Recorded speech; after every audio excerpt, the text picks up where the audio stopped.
Hey everyone, in this quick video I will show you how to build project budget trackers in Notion using templates in 2025.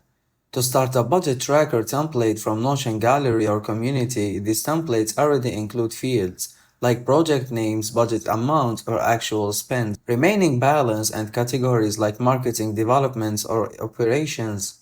Customize the template by adding your project-specific details, set budget limits, assign owners for expenses tracking, and tag expenses by type. This helps you quickly see where money is going and where you might be overspending.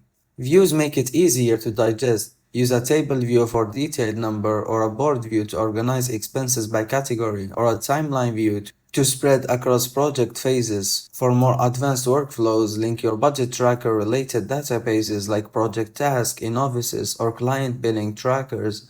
That way, every new task or invoice automatically sync into your financial picture.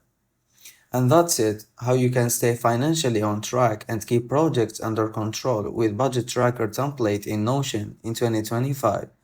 Thanks everyone for watching.